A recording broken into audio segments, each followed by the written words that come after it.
Começa. Bom, então, boa noite para todos. Hoje é 25/4/2024. A gente vai começar outra reunião do grupo de retina da Universidade de São Paulo. E hoje a gente tem o privilégio de ter o caso clínico do grupo de retina uveitis da Joyce do Irata e o Camilo Guzmão, que é o fellow que vai fazer a apresentação. Então, Camilo, se você quiser começar. Bom, boa noite a todos. Vou dar início, então, ao caso de hoje. Então, esse é uma paciente de sexo feminino, de 18 anos, branca. A primeira consulta dela no nosso serviço foi em dezembro de 2023. Ela é natural e procedente de São Paulo, estudante. E a queixa principal era uma baixa da visão no olho direito, rapidamente progressiva, há mais ou menos 4 semanas de evolução, sem dor ou irritação ocular. Então, questionando ela sobre o início do quadro, ela contava que iniciou há 2 semanas atrás. Ela havia apresentado, nessa ocasião, sintomas de fotopsias, seguido por escotoma paracentral no olho direito. Ela buscou atendimento externo, tendo sido observados múltiplas lesões cororetinianas de aspecto amarelo acinzentadas e outras hipercrômicas cicatriciais, de acordo com o relatório que foi encaminhado. Na ocasião do atendimento externo, ela tinha uma visão de 0,9 no direito e 1,0 no esquerdo. Então, no atendimento externo, foi solicitado exames complementares, mas a paciente não conseguiu realizar esses exames através da rede privada, então ela foi encaminhada para referência no setor de uveites do SUS. Então, no nosso ambulatório, ela apresentava uma visão já de conta-dedos, 2 metros no olho direito e 20/20 no olho esquerdo. Importante chamar a atenção que ela é uma paciente alta míope, menos 6,75 no olho direito e 6,25 no olho esquerdo. Na biomicroscopia, ela não apresentava pecais nem células na câmara anterior em ambos os olhos. A única coisa alterada é que no olho esquerdo, o olho da queixa, aliás, perdão, o olho direito está trocado. No olho direito, que é o olho da queixa, ela apresentava células, traços de células no vítreo anterior. Pressão intraocular normal, 12 e 10. Então, o único de alterado na bio seria traços de células no olho direito, no vítreo anterior. Aqui eu trago uma imagem do fundo de olho da retinografia da primeira consulta. Aqui eu trago o exame de autofluorescência. Aqui, OCT, o escambeiro estrutural, no corte da fóvea, em ambos os olhos. Olho direito em cima, olho esquerdo embaixo. Aqui no olho direito eu trago um videozinho da aquisição volumétrica. Eu separei alguns cortes que pegam lesões diferentes.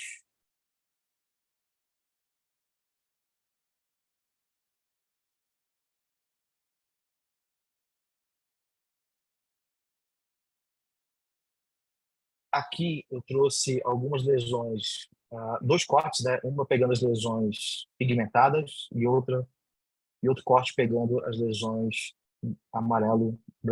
branco-amareladas, né? Do olho direito. Aqui eu trago o exame de autofluorescência na primeira foto, né? Depois seguido pela angiofluorescenografia.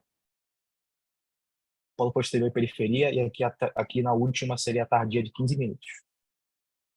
Olho direito. E aqui uma angiofluorescenografia do olho esquerdo. A gente tentou fazer a endoscianina verde, mas no dia da consulta não havia disponibilidade do contraste. Tá? Bom, então, resumindo, estamos diante de uma paciente de 18 anos, sexo feminino. Ela apresentava baixa da visão precedida por fotopsia de escotoma paracentral no olho direito. Nesse momento da primeira consulta, 6 semanas de evolução. No exame físico, ela era uma paciente alta míope, AO. Estava com a visão de conta-dedos 2 metros no olho direito e 20/20 no olho esquerdo. Biomicroscopia, a única coisa alterada seria a presença de traços de células no vítreo anterior do olho direito. No momento, eu queria abrir para discussão em relação às hipóteses diagnósticas no momento e quais seriam os próximos passos para esse caso clínico. Tá bom, excelente, Camilo. O caso está super bem documentado. Então, antes da Joyce e do Irata comentar, eu queria que o André, o Mauro, a Teresa fizessem então comentários dessa, então, uma paciente jovem, míope, uma mulher, com essas alterações no polo posterior do olho direito, sem alterações no esquerdo, quais as hipóteses diagnósticas mais prováveis e o que a gente faria com essas alterações. Posso comentar, né? Pode, André. Não, a gente vê então um processo inflamatório envolvendo aí o polo posterior, aparentemente no nível da coroide e afetando a retina externa. Aparentemente é um quadro unilateral, né? Não tem nenhum achado aí de OCT no exame de angiografia do olho esquerdo, e o aspecto fundoscópico lembra assim um pouco um quadro de PIC, embora PIC geralmente a gente não veja a coridopatia putata interna, a coriodite putata interna, a gente não veja tantos pontos de processo inflamatório, mas eu acho que ele entraria no diferencial. E outro possibilidade seria uma coroidite multifocal, que também a gente esperaria uma quantidade maior de lesões, né? Então, eu ficaria entre essas duas possibilidades. Acho que a endocrinina verde poderia agregar, mostrando algum dado a mais. E acho que também é importante sempre descartar a parte infecciosa, né, e reumatológica, sífilis, TB, né, mas descartando essa parte infecciosa e reumatológica, eu acho que seriam os diferenciais, né, algo entre PIC e coridite multifocal. Perfeito. Que são mais ou menos o espectro de uma doença só, né? Mais ou menos, né? Exato. Né? E perfeito. Então, algum comentário a mais, Tereza, Mauro? Eu acho Acredito. assim, como está bastante alterado a parte retiniana nesse OCT, eu acho que poderia, e a toxo também dá uma inflamação, pegando bastante tecido retiniano, eu acho que tem que ser feito o diagnóstico diferencial. E aí, nessa hiperfluorescência, a gente pode pensar em duas possibilidades, uma inflamação aguda, outra que acompanha a PIC seria a presença de membrana neovascular. Então, eu faria também um OCTA nesse caso. Excelente, excelente. Em geral, essas inflamações, se você pensa nesse diagnóstico diferencial, ou PIC, ou coridite multifocal, tem uma membrana neovascular associada, que é a causa da baixa divisão. Ela tem, só que a membrana neovascular em inflamação aparece mais material hiperrefletivo subretiniano, ela tem e talvez um pouquinho de líquido subretiniano, mas pouco cisto interretiniano, que o que a gente está acostumado em membranas de degeneração macular, né? E Cleide? Oi, fala, André. só uma observação, nessa possibilidade da membrana neovascular, o OCTA ele é super bem-vindo, né? Porque na PIC você pode confundir o ponto de inflamação com a membrana neovascular, né? Se ela for Isso. um processo pequeno. E o OCTA ele consegue diferenciar se é um processo neovascular ou não. Então, o OCTA também é super bem-vindo num caso como esse. E essas membranas inflamatórias são membranas tipo 2, né? Cleide, eu não, você pegou o caso andando, né? Você entrou um pouquinho depois, mas eu acho que aí o Camilo mostrou a avaliação multimodal que está na tela. Sim, eu concordo. Eu estava vendo o André falar, concordo com o que ele disse. As minhas duas hipóteses seriam dentro do espectro da PIC coroidite multifocal. Eu até penso mais em coroidite multifocal, primeiro porque ele tem traços de células no vítreo anterior, geralmente a PIC não tem nenhuma, mas também porque tem muitas lesões, dá a impressão de que ele tem um quadro já mais arrastado, porque tem diferentes fases de evolução. Quer dizer, isso não exclui o PIC, mas em geral o PIC tem menos recidivas, e então penso mais em coroidite multifocal. Tem que afastar as causas infecciosas e é essencial em um ACTA, mas o fato de que tem um pouquinho de líquido subretino já fala muito a favor de uma membrana neovascular, além do Sim. processo inflamatório mesmo. E a anja também, né? Porque você tem um vazamento pequeno lá, né? Né? Tá Então, vazando, exato. mas ela não tem. Ah, Oi, André, é isso? Ô, Mauro, não, desculpa, pode falar, Mauro.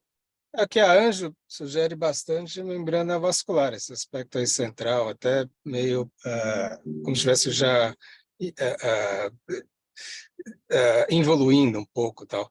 Mas o que chama a atenção é ela ter contadedos com esse OCT, que para uma membrana não é exatamente compatível, né? A membrana não está no centro, a gente não vê tanta exudação. O que para mim justifica o contadedos é a alteração de segmentos externos, que é uma coisa que a gente vê mais com inflamação, tipo luz e tal. Então, você acha que ela tem uma membrana, acho que a hipótese principal é pique corígeo multifocal, mas o porquê exatamente ela tem a baixa divisão, não tenho muita certeza. Acho que é uma mistura da membrana e da inflamação, e acho até que, já entrando um pouco no tratamento, podia se pensar não só em anti-VEGF, mas também com cortisona. Ótimo. Eu Isso é. só pensando em diagnóstico diferencial, toda vez que a gente tem um paciente automíope, com membrana neovascular tipo 2, tem que pensar em membrana miópica, que é o principal diferencial, com pique principalmente em automíope, né? Não é o caso aqui, porque tem vários focos inflamatórios em diferentes fases de evolução, mas em míope, membrana vascular na mácula, sempre tem que pensar nas duas coisas, pique e membrana da miopia, né? Perfeito. Mauro, só para falar, a acuidade visual talvez seja baixa, porque se você for ver a retina externa na região foveal, nesse corte aqui que a gente vê, tem bastante alteração, né? Então a gente não vê a zona elipsoide aqui integral, limitante interna também não. Eu concordo, mas eu não esperaria essa alteração só pela membrana, assim, recente, né? É que ela tem 6 semanas de evolução, né? Ah, tá. Aqui nessa foto, né? Não é se fosse 2 semanas, eu concordo com você, tem 6, Sim. talvez ela tenha, né, tido uma lesão maior. E a outra, Heidi, é que ela não tem célula no vítreo posterior, né? Você vê nesse OCT, não tem célula para você pensar numa choroidite multifocal, né? Sim, E a choroidite multifocal talvez afete um pouquinho, bem mais Equador do que o polo posterior em si, embora afete, né? mas bom, traço só de células no vítreo Sim. anterior, né? Sim. Acho que o Camilo deve forçar um pouquinho essa célula. Mas você pode ter na PIC o mínimas células, a choroidite focal, mas tipo, o Irato e a Joyce vão comentar isso, mas a choroidite focal talvez você possa ter, com certeza ter um pouquinho mais, mas eles vão comentar sobre isso. Então, ótimo. Então, Irato e O Joyce. Sérgio, Oi, só oi, fala, quando eu Teresa. falei da tóxio, eu pensei Aham. naquela porte, né? Aquela Isso. pulsate, né? Envolve Eu acho retina que, mais interna, certo? então, eu acho que não pode ser excluído também. Isso, não concordo. Então, Irato e Joyce, aqui as hipóteses foram: a primeira hipótese é pique ou choroidite multifocal, que na verdade é a mesma doença, com espectro de manifestação um pouquinho diferente, né? Que talvez para mim está mais para pique do que para choroidite multifocal. É, mas a gente não pode descartar um quadro infeccioso associado, principalmente TB, e toxo, né? Principalmente. Mas eu acho que seria uma segunda hipótese. Então, eu não sei como vocês abordaram, como vocês pensaram. Primeiro, então, diagnóstico diferencial, e se vocês quiserem comentar sobre tratamento também, que a gente vai ver o segmento aqui, seria bom. Sérgio, eu pessoalmente não tenho muito a acrescentar. Acho que, por mim, acho que o Camilo poderia continuar, Sérgio. Não sei se a Joyce quer fazer algum comentário nessa altura. Tá, Joyce? Não, também acho que poderia prosseguir.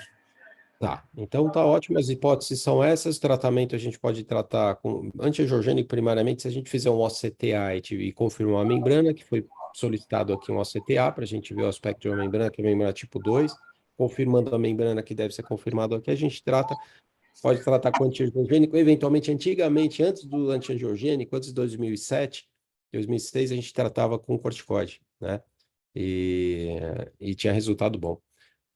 Então, Camilo, você continua? Ah, bom, vou continuar então com a evolução do caso no nosso ambulatório. Tá?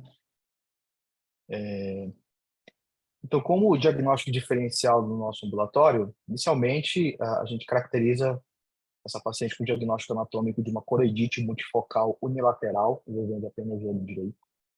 E como diagnósticos diferenciais etiológicos, a gente sempre gosta de dividir, como foi comentado, né, entre diagnósticos infecciosos e não infecciosos. Então, da parte infecciosa, é importante pensar na choroidite por TB, sífilis e toxoplasmose na forma atípica, né, como, por exemplo, a puntato externo. Na parte não infecciosa, vale a pena lembrar sarcoidose, apesar da paciente estar fora da epidemiologia etária, se espera da sarcoidose, distribuição multimodal, né, bimodal de acometimento. E também as síndromes white dots, né, a principal que foi dita seria a choroidite multifocal idiopática ou a choroidopatia puntato interna. Multifocal idiopática porque ela não teria tanta panuveite aqui nesse caso, né? Então, essas aqui são os dois principais. E sempre devemos também considerar e lembrar das síndromes mascaradas. Então, foi solicitado exames laboratoriais, da parte geral, estava tudo bem, tirando uma alteração no exame de urina, tipo 1, ela tinha uma hematura leve nessa ocasião, Da parte de rastreio infeccioso, bom, dos vírus da família herpes, ela tinha IgG positivo para todos, também tinha IgG positivo para rubéola. Do herpes vírus simples 1 e 2, ela tinha IgM e IgG positivo, mas o significado disso é um pouco incerto, já que na maioria dos pacientes do nosso ambulatório a gente tem verificado que muitos deles têm apresentado esse IgM positivo para herpes vírus simples junto com o IgG. O significado ainda não é muito certo para a gente. Em relação a sífilis, a sorologia negativa, ou seja, treponema negativo, toxoplasmose, importante, IgM e IgG negativos, e ela tinha um PPD reator de 10 milímetros. Então, como foi mencionado, o ACTA foi feito, né? E aqui a gente consegue ver na parte de cima o corte, o slab avascular, a retina avascular, parte esquerda em face estrutural, parte direita da correlação de fluxo. A gente vê a membrana aqui, né? Claramente. A corocapilar também mostra no slab da corocapilar essa redução de fluxo, esse flow void na região da membrana e também em outras regiões aqui da corocapilar. Aqui na estrutural a gente vê que não existe nenhum déficit de sinal, né? A promoção de sinal. Então aqui eu fiz uma montagem para a gente enxergar melhor esse quadro do ponto de vista multimodal, retinografia, no meio, angiografia precoce. Eu fiz com uma lente de 30 graus, aquela que envolve mais o polo posterior, então a gente consegue ver aqui que a membrana já aparece aqui, porque ela é tipo 2, né? Está embaixo da retina, acima da PR, e a gente consegue ver ela na anjo precoce, mas ela fica muito mais bonita aqui no slab avascular do CTA, por isso que ele brilha nesse tipo de caso, né? Consegue, enfim. Aqui eu tenho a imagem do OCT B estrutural. A gente vê que talvez até essa parte da cauda esteja talvez abaixo da PR aqui, talvez não apareça tanto na angiografia. Mas, nesse momento, então, o nosso diagnóstico ficou mesmo etiológico, né? Interrogado entre duas doenças, a tuberculose ocular, considerando que ela é uma paciente com PPD reator, ou a coradite punctata interna / coradite multifocal com panuveites, tá? Complicada aqui com uma nevascularização de coroide inflamatória. Então, para ela foi iniciado prednisona via oral, 0,5 mg quilo. Também indicamos injeção intravítrea no olho direito. A gente solicitou TC de tóxico para poder complementar a propedêutica em relação à investigação infecciosa, lembrando que ela tinha PPD reator. Encaminhamos ela para a MI, para poder avaliar isso, o tratamento com RIP, nesse caso, aqui. Então, eu trago também uma outra evolução 35 dias após a injeção intravítrea, foi feito bevacizumab, né, no direito, e a prednisona 0,5 mg quilo, que dá mais ou menos 30 miligramas por peso dela. Bom, ela melhorou a visão 0,2, já conta deles, né, no olho direito, já estava sem células no vítreo anterior.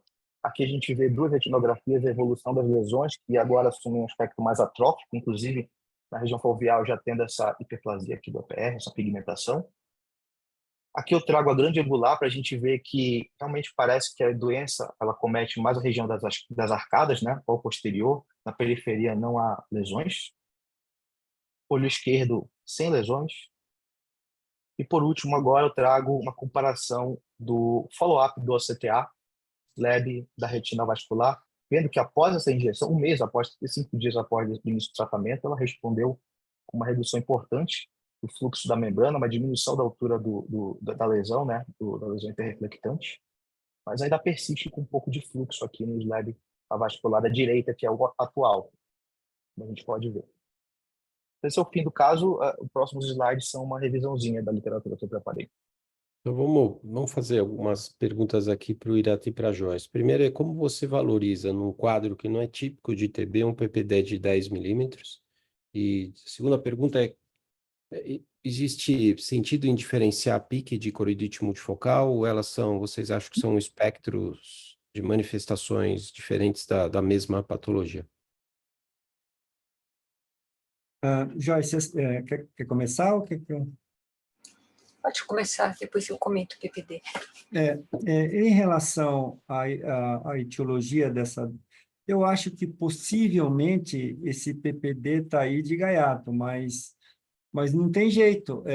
Qual é a conduta nesses casos? A gente tem que tratar primeiro a membrana, e aí é com antiangiogênico, eventualmente, como a gente tinha um certo tempo para fazer essa injeção, a gente começa sempre com esteroide sistêmico associado, e trata a membrana com antiangiogênico. Só para me adiantar aqui um pouco, quer dizer, eu particularmente acho que enquanto não secar toda a membrana, deveria ser feita mais uma injeção, pelo menos mais uma.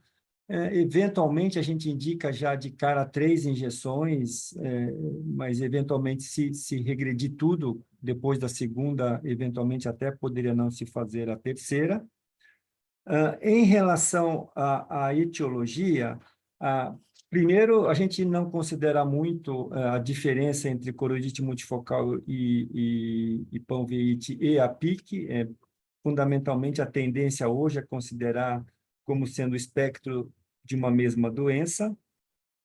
Eu sempre gosto de lembrar que o diagnóstico de todas essas Y-DOTs são diagnósticos morfológicos e não nas características morfológicas e clínicas da doença e não são baseadas na etiopatogênese.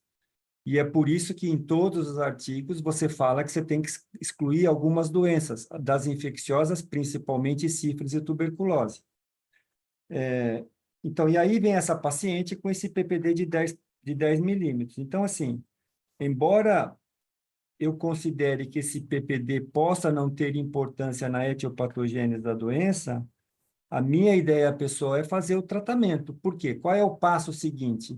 O passo seguinte é, se começar a continuar a ter lesões ou, eventualmente, a recidiva dessa membrana, o passo seguinte é fazer imunossupressão.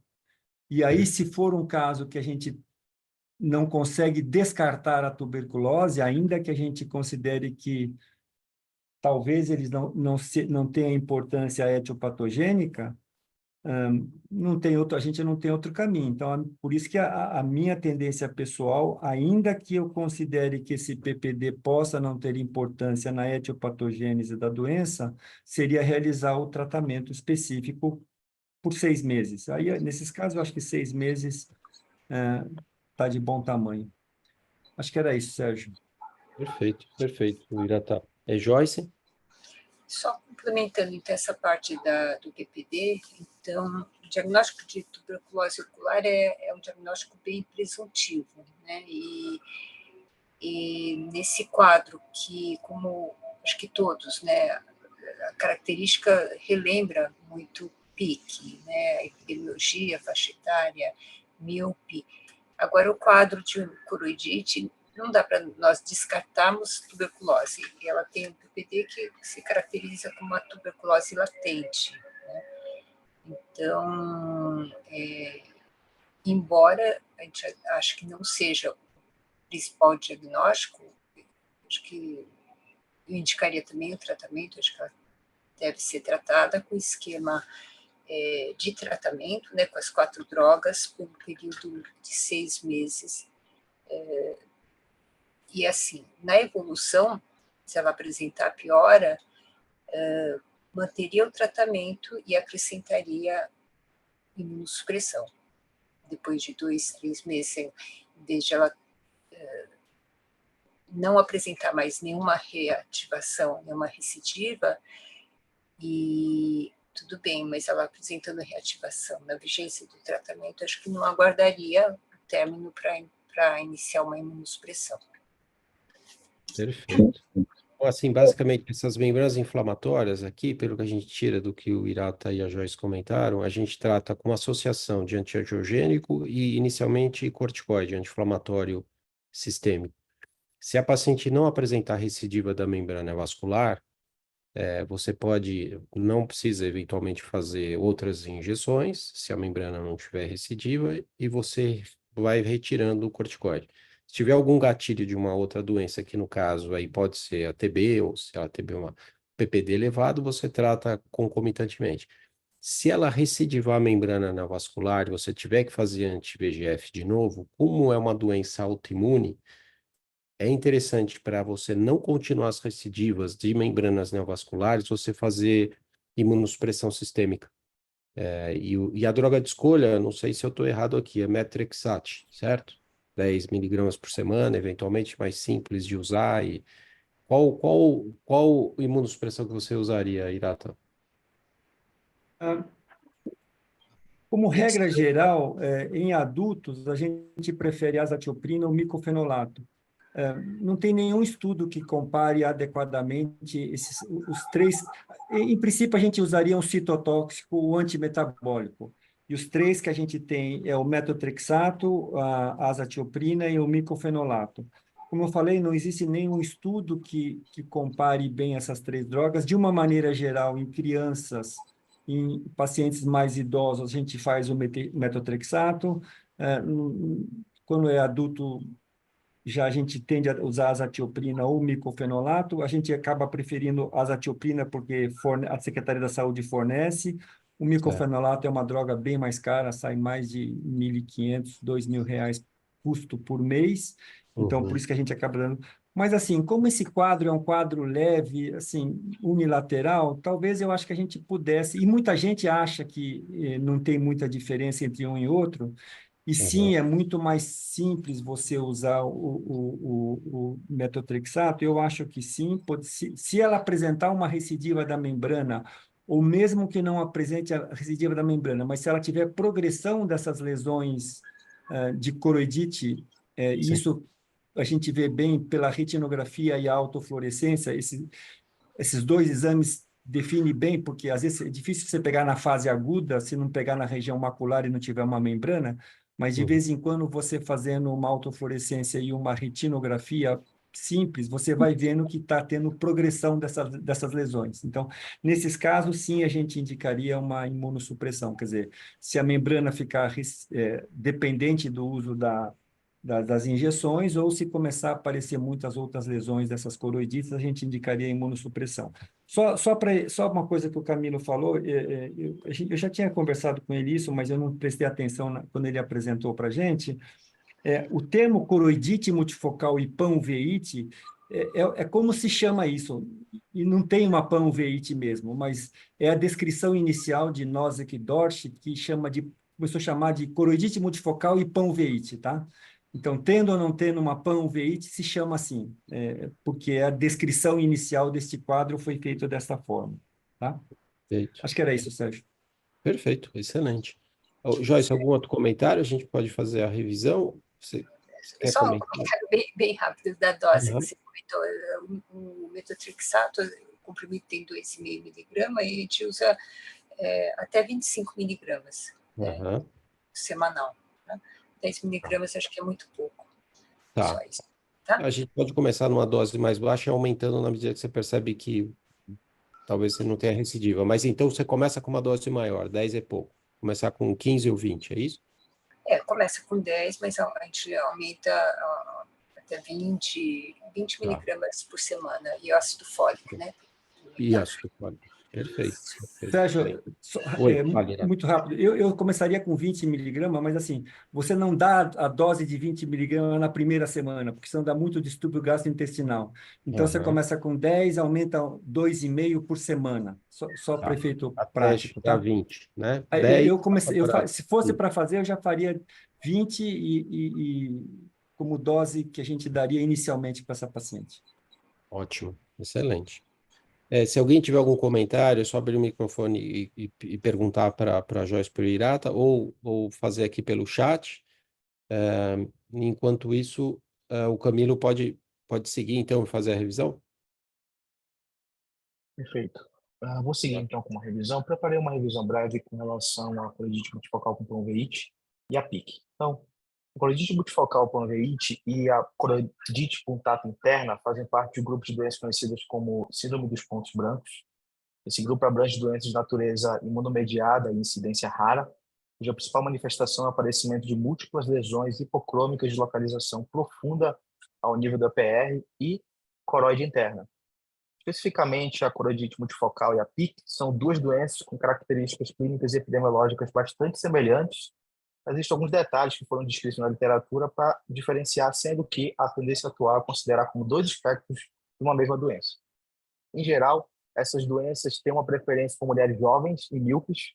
Alguns autores sugerem que a PIC seja mais comum em mulheres ainda mais jovens, por volta da década de 20, né, da segunda década de vida, e com comprimento axial ainda maior com relação à coroidite multifocal.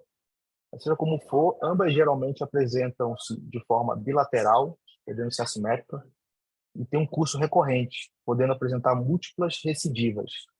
Em relação aos sintomas iniciais, na maioria das vezes, eles são leves e mal definidos, mas, em geral, os pacientes costumam relatar a presença de fotopsias, mosquivolantes, borramento visual de intensidade bastante variável, cotoma paracentral, metamorfopsia. Então, na PIC, durante a fase aguda, nós costumamos encontrar lesões amarelas acinzentadas profundas, múltiplas, de tamanho entre 100 e 300 micras, mas isso varia muito conforme a literatura, posterior às arcadas vasculares. Muitas vezes, como aconteceu no próprio caso clínico apresentado, essas lesões elas podem envolver a fóvea e a região parafoveal, causando uma baixa de visão importante. Além da localização das lesões, a principal característica que separa a PIC da coroidite multifocal com convite é que na PIC, geralmente não há sinais clínicos de uveíte importante, ou seja, não tem células ou pelo menos com muita poucas células, na câmara anterior e no vítreo anterior. Inclusive, as próprias recidivas das lesões podem acontecer na PIC na ausência de sinais inflamatórios, no exame da microscopia. Já a coroidite multifocal com panveíte, ela costuma se apresentar na fase aguda com lesões que podem ser maiores, entre 100 e 1000 micras, de localização mais difusa, envolvendo a média periferia e a região peripapilar. Assim como a PIC, também pode aparecer lesões envolvendo o centro da mácula e causar baixa de visão. E já aqui na coroidite multifocal, geralmente podemos observar sinais inflamatórios mais significativos, né? Tanto na câmara anterior ou no vítreo anterior, mas eles podem também, de novo, ser muito leves ou até ser moderados, com turvação vítrea leve ou moderada. Então, depois de um período de poucas semanas, as lesões ativas geralmente evoluem para a forma cicatricial, assumindo esse aspecto atrófico, podendo ser pigmentadas ou branco-amareladas. Outra característica importante é que as lesões podem aumentar de tamanho com o tempo, principalmente em míopes, o que pode agravar o defeito do campo visual.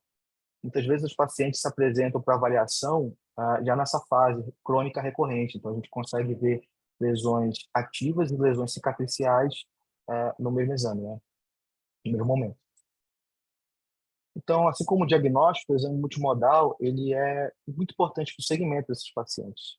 Aqui nós podemos observar as lesões ativas se apresentando na angioflor com uma hipofluorescência precoce, seguida por uma hipertardia. No CT, nós podemos verificar também que essas lesões apresentam com um acúmulo de material sub-PR, que acaba progredindo para o espaço subretiniano, causando geralmente uma disrupção da linha da PR.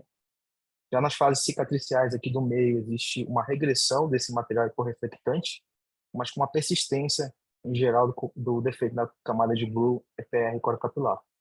É interessante também que essas lesões podem recorrer no mesmo local, e esse aspecto da recorrência é bastante semelhante ao aspecto agudo inicial. Aqui um outro exemplo de avaliação multimodal, autofluorescência, muito interessante, porque mostra lesões ativas hiperautofluorescentes. A endocianina é um exame muito interessante, mostra, na verdade, uma hipoautofluorescência que é inicial e também persiste nas fases tardias. Em relação ao tratamento, do ponto de vista terapêutico, pode não ter tanto significado, como foi dito, diferenciar uma da outra, já que ambas as doenças são tratadas da mesma forma. Então, o principal seria excluir causas infecciosas. Aqui, os corticosteroides são efetivos para controle da inflamação, então são a primeira linha de tratamento. A gente pode considerar, como foi dito, né, a imunossupressão quando existe necessidade de controle prolongado do quadro inflamatório. Isso para tentar evitar recidivas, o aumento do número de cicatrizes e também o aumento, reduzir o risco de neovascularização de coroide. Também a imunossupressão é considerada porque é muito prejudicial a gente manter o paciente com corticoterapia sistêmica por muito tempo. Então, seria um outro aspecto para se considerar. Em relação ao prognóstico, ele varia bastante dependendo da localização das lesões e se houve ou não o desenvolvimento de complicações. Enquanto a maioria dos pacientes mantém uma visão de 20/40 ou mais, aproximadamente um quinto pode acabar com uma visão inferior a 20/200, principalmente devido ao aparecimento de alguma complicação, como, por exemplo, a neovascularização de coroide inflamatória e a fibrose subretiniana. Em relação à neovascularização de coroide, ela está presente, varia bastante conforme a literatura, mas por volta de 50% a 70% dos casos, um índice bastante alto. Ela costuma ser mais frequente nos fenótipos de PIC. A neovascularização de coroide de origem inflamatória, ela geralmente não se apresenta com aqueles espaços históridos intrarretinianos e fluido subretiniano, como a gente costuma ver em doenças degenerativas da retina, como o DMRI, né? E no ACT, Ela também se manifesta com um material hiperreflectante subretiniano, no caso da membrana do tipo 2. Então, pode ser difícil diferenciar as lesões inflamatórias da vascularização. E aqui, como foi dito também, o OCTA ele é um exame excelente porque consegue mostrar fluxo no interior da lesão, diferenciando as duas. Em geral, a gente tem uma boa imagem, porque geralmente a membrana é acima da PR. Então, o diagnóstico precoce é muito importante porque leva a um diagnóstico precoce com o antiangiogênico e a imunossupressão, levando a melhores resultados, tá? Não há consenso em relação ao esquema de tratamento, se a gente deveria começar a PRN, né, pró-renata desde o início, ou fazer uma carga mensal e seguir para a pró-renata. E é importante saber que a maioria dos pacientes responde bem a poucas aplicações, mas as recidivas podem ocorrer até 1/3 dos pacientes. Aqui está mostrando o aspecto da nossa paciente que respondeu após uma injeção. Então era isso. Queria agradecer a todos. Obrigado. A gente que agradece, Camilo. Então, queria agradecer muito ao Hirata, à Joyce Yamamoto e ao Camilo Guzmão pela apresentação excelente e com uma avaliação multimodal ótima e pela discussão que eles fizeram com a gente de um caso de PIC com uma membrana vascular associada e talvez uma TB latente por tabela aí junto, né? Então, Hirata e Joyce, algum comentário adicional? Não, acho que era isso, Sérgio. É um prazer participar da reunião. Joias. Também não. Muito obrigada, Sérgio. Joyce Hirata de novo, olha, é um super prazer fazer essas reuniões com vocês e que a gente aprende tanto, tá? Então, super obrigado, tá bom? Que isso, é um prazer. É um Daqui prazer mais ou para a menos gente 3 também. meses vocês estão de volta, 2 meses e meio, por aí. Tem mais, né? Um Obrigado. abraço, boa noite a todos. Boa noite. Obrigado, Hirata. Obrigado, Joyce. Que Obrigado, isso, é um Camilo. prazer, é um prazer. Boa noite. Então, um abraço. Agora a gente vai para a imagem da semana. Quem vai apresentar é o Vitor José, que é fellow de primeiro ano da Retina. Então, Vitor, se quiser Apareceu? compartilhar. Apareceu. Ótimo. Boa noite, pessoal. Meu nome é Vitor José, assim como o Dr. Sérgio falou, sou fellow do primeiro ano de retina clínica aqui do Hospital da USP. Meus agradecimentos para o Dr. Sérgio, que me orientou na confecção dos slides, Dr. Flávio Macó, que me cedeu a imagem da semana, né? E vamos lá para a imagem.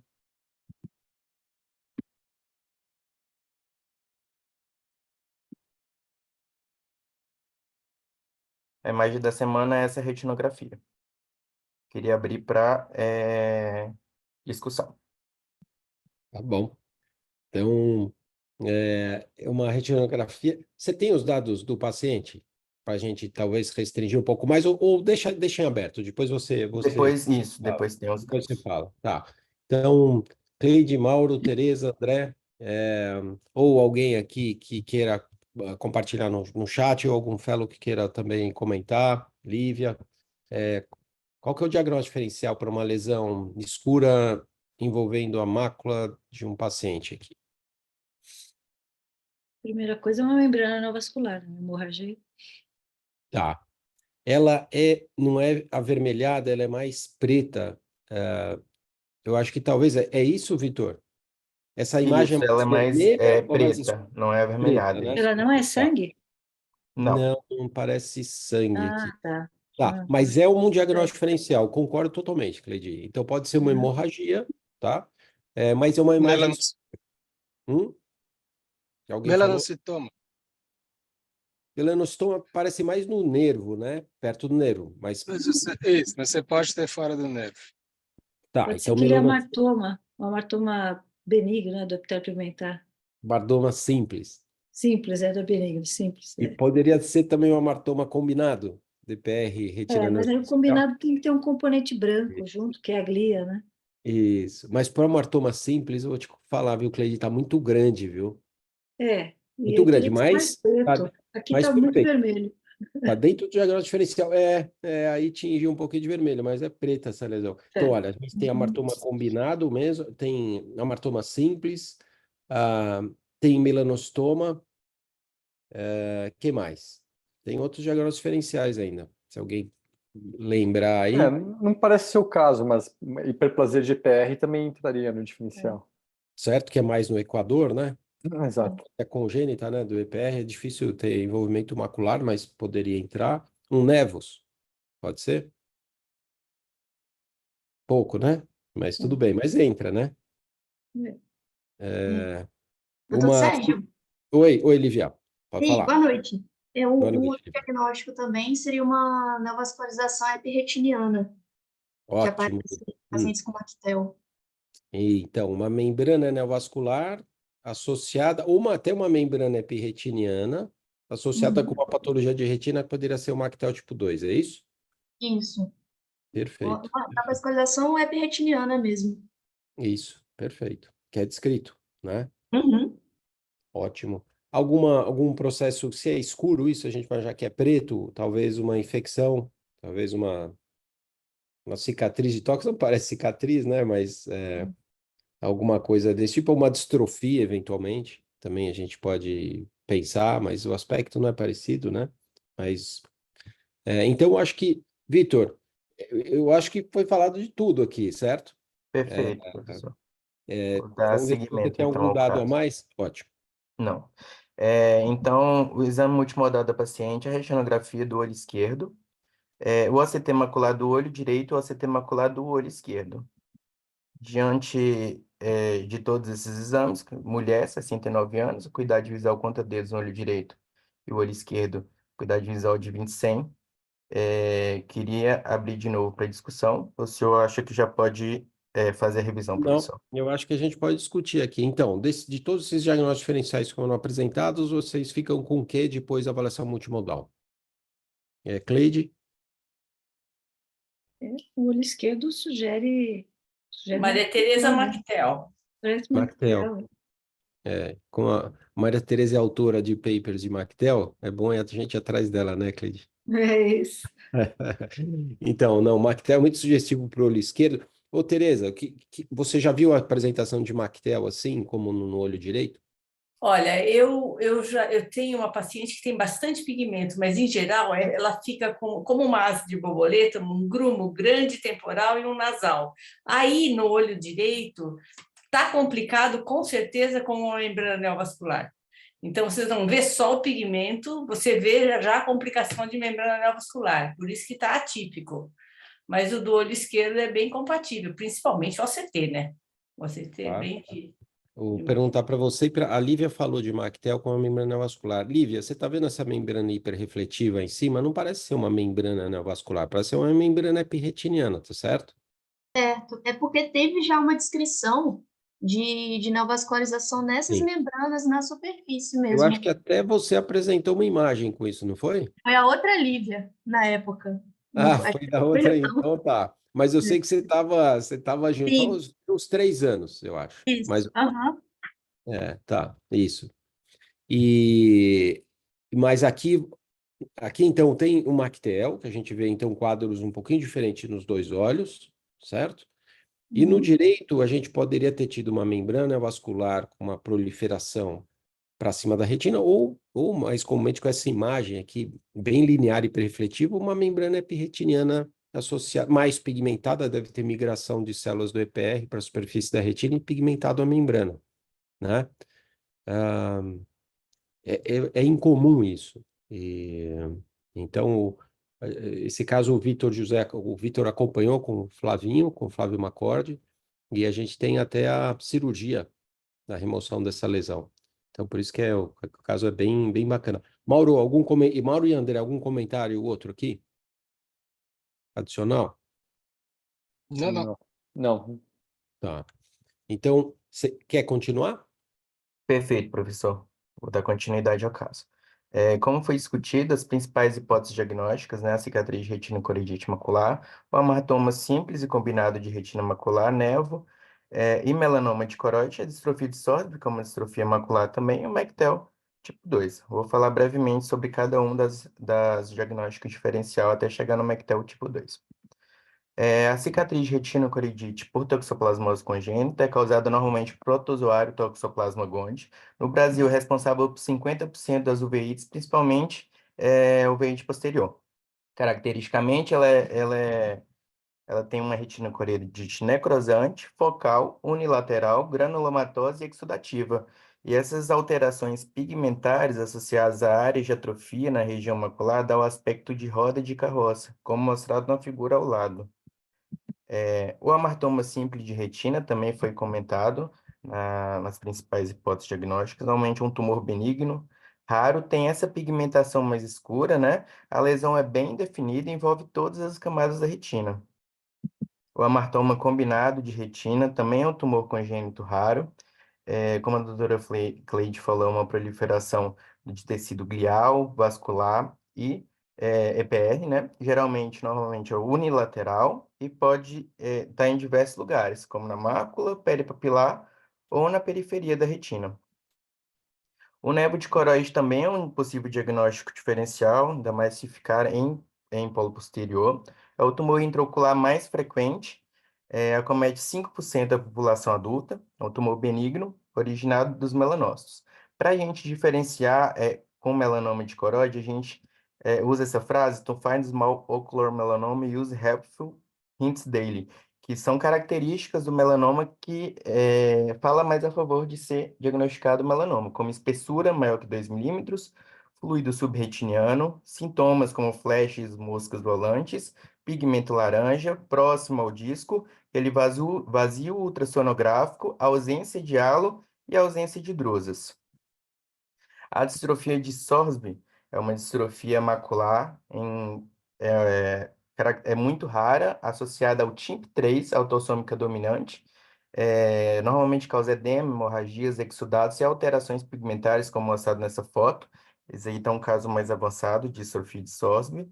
E, por fim, eu vou falar um pouquinho sobre o MECTEL tipo 2, né? O MECTEL tipo 2, ele normalmente é bilateral, assimétrico, acomete mais mulheres de 40 anos de idade para cima. Tem duas teorias principais que falam do MECTEL tipo 2, a teoria vascular e a teoria neurodegenerativa. A teoria vascular, descrita por Guess, que é mais antiga, fala a respeito das estases das veias da retina, gerando um impacto no cruzamento arterial, gerando assim telangiectasia, causando uma exsudação crônica e, por fim, gerando atrofia da retina externa e hiperplasia do EPR. Já a teoria neurodegenerativa é uma teoria mais atual, que fala justamente da disfunção das células de Miller. As células de Miller são células que tem na retina e serve principalmente para sustentação, também está relacionado com metabolismo, né? E quando ocorre uma disfunção dessas células, acontece uma atrofia e desorganização da retina externa. Aqui nos próximos slides eu vou mostrar um pouquinho mais de achados na retinografia do MECTEL tipo 2. Aqui nessa primeira imagem a gente vê uma retinografia colorida, né? Que a gente vê que a perda de transparência na retina temporal, nessa região de cá. Na angiografia precoce e tardia, a gente vê um extravasamento na região temporal. No ACT macular, a gente vê um espaço hiporrefletivo com desabamento da retina como um todo, né? E no ACTA a gente vê também essas telangiectasias com dilatações das veias aqui na região temporal. Além disso, no MECTEL tipo 2 podem estar associados esses cristais, como descrito como ocorre aqui na retinografia. E, além disso, essas alterações hiperrefletivas com sombreamento posterior, como mostrado no ACT aqui, a gente vê essa hiperplasia do EPR que causa essas alterações, né? Esse artigo, muito, muito legal, ele foi publicado em 2023 e cita bastante essas alterações pigmentares. Eu vou dar importância mais para essa primeira foto aqui, que fala justamente dessa membrana epirretiniana associada a essa pigmentação. Está em um buraco macular, uma membrana epirretiniana, e a fisiopatologia descrita no artigo, a principal que causa essas alterações é justamente essas cavitações, essas disfunções das células de Miller, deixa um caminho para a migração das células EPR para pigmentar essa membrana. Esse estudo mostra a história natural do MECTEL tipo 2, tem 4 estudos com alguns olhos, né? Com acompanhamento de 4 a 3 anos ali, e visa ver a acuidade visual inicial e depois do acompanhamento. A acuidade visual foi boa na maioria dos casos, lembrando que pacientes com neovascularização, a acuidade visual normalmente é pior, né? Mas esses 3 estudos têm um acompanhamento muito pouco. Como o MECTEL tipo 2 é uma doença neurodegenerativa, os estágios finais, a acuidade visual é bem baixa, né? em comparação com a acuidade visual, que normalmente é um pouco melhor. O tratamento para mectel neovascular, a gente coloquei também um artigo que mostra artigos prévios, né? 5 artigos que tratam essas mectels neovasculares com injeções de bevacizumab. Mostra a acuidade visual, que melhorou em praticamente todos os estudos, né? E aqui embaixo eu mostro um ACT com uma membrana neovascular e no mectel tipo 2. O tratamento para mectel não neovascular, ele não tem benefício, né? Tanto o anti-VEGF, como vitrectomia, como laser focal foram utilizados em alguns estudos, mas sem benefício na acuidade visual final, né? Eles colocam que a vitrectomia e o peeling pode ser feito em pacientes com membrana epretiniana e buraco macular, associado ao mectel tipo 2, mas o prognóstico é bem reservado. Aqui eu coloquei um estudo que está em fase 3, e ele cita justamente fazer um implante intravítero de uma cápsula contendo células DPR geneticamente modificáveis.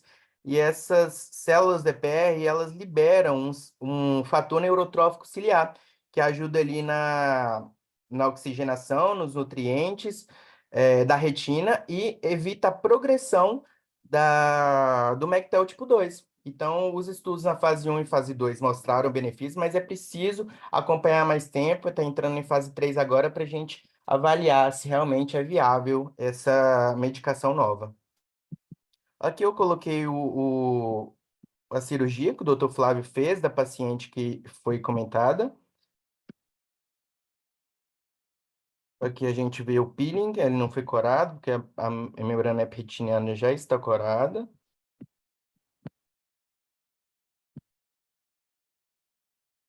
A gente vê mais, ele retirando mais essa membrana.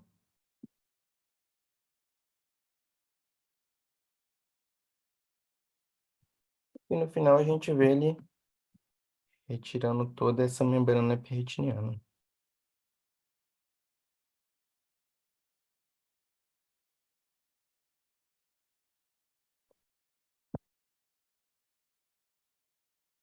O paciente operou a catarata e fez esse peeling. O pré-operatório a gente vê ali, o pós-operatório a gente vê sem a membrana epiteliana, com essa hiperplasia ali do EPE, gerando uma sombra acústica posterior. O paciente, mesmo depois da cirurgia, não relatou tanta melhora da acuidade visual por causa justamente do mectel, como eu falei nos estudos, mas ela está bem satisfeita com a visão que ficou, né? Eu queria agradecer, muito obrigado, por ter participado da reunião. Queria convidar todos vocês também a seguir a gente no YouTube, Retina USP, e no Instagram, a Retina USP, e fico para retirada de dúvidas, que queiram tirar. Obrigado. Ótimo, parabéns, viu, Vitor? Excelente caso. E você agradece o Flavinho também, né? O Flávio Macordi, que você acompanhou o caso com ele lá no Rio, né? Antes de você entrar no Fellow aqui. E é um caso muito bonito. Eu vi ele apresentar em congresso, e é um caso único, muito, muito incomum. Obrigado pela imagem, viu, Vitor? Obrigado, Parabéns. professor. Excelente, excelente. Alguma dúvida aqui? Chegou a enviar esse material para a Anatom? Boa. Professor, chegou a mandar um material, mas acontece que o trocáter pegou pouco material quando foi tirar a membrana epretiniana e acabou que eles não conseguiram avaliar essa pigmentação lá. Mas chegou a enviar sim, mas foi pouca amostra, porque quando foi tirar ficou pegou por completo. Certo. Se Que tivesse, a pena. gente tinha certeza dos tipos celulares. Se tinha neovaso aí, como a Lívia falou, não, por exemplo, né? Associado à hiperpigmentação, né? Mas é interessante. Ótimo. Então, obrigado, tá, Vitor? Excelente apresentação. Obrigado. A gente então continua com o artigo. O artigo eu acho um artigo muito interessante. A questão do artigo, que é um estudo de meta-análise, é a seguinte: imagina que você tem uma ruptura inferior de retina induzindo um descolamento de retina. E essa ruptura está localizada entre 4 e 8 horas. Qual o procedimento que você usaria genericamente para tratar esse descolamento? um buckle, né, uma introflexão escleral sozinha, isoladamente. Uma vitrectomia primária, só vitrectomia, faria laser e tamponaria. Ou você faria uma associação, vitrectomia, trataria com endolaser e colocaria de suporte um buckle inferior. Então, esse artigo reviu 15 estudos, na maior parte, infelizmente, retrospectivos, e o Júlio Cordeiro QR2 vai descrever qual a proposição do artigo, se existe uma técnica cirúrgica superior a outra, e depois eu quero que vocês todos comentem aqui sobre esse resultado e como vocês fazem, tá? Então, Júlio? Boa noite a todos, então. Prazer, tá? Meu nome é Júlio Melão Cordeiro, sou residente aqui do 2º ano da oftalmologia USP e fui incumbido hoje de apresentar o artigo da semana que o professor Sérgio já introduziu, então meus agradecimentos a ele por todo o suporte aí na condução do artigo, tá? Então, já é conhecido da literatura científica que, em contexto de descolamento de retina regmatogênico, a presença de roturas inferiores estão presentes em até 42% dos casos, né? E também pela literatura científica é sabido que essas roturas elas estão associadas a um maior risco de descolamento de retina no acompanhamento pós-operatório, seja imediato ou mais tardio. Apesar disso, né, apesar dessa conhecimento, desse mau prognóstico, muitos dos cirurgiões eles não têm uma conduta muito bem estabelecida em qual tipo de abordagem fazer nesses casos, né? Então, dentre as opções, a gente tem o buccal escleral, a vitrectomia isolada e a associação de ambos, né?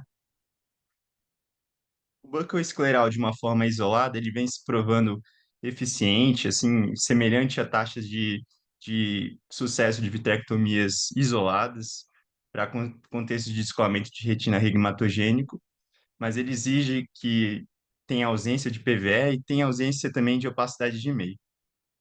A associação de buccal escleral e vitrectomia posterior, ela tem um racional de auxiliar o tamponamento de roturas inferiores, visto que gás e óleo eles tendem a tamponar roturas mais superiores.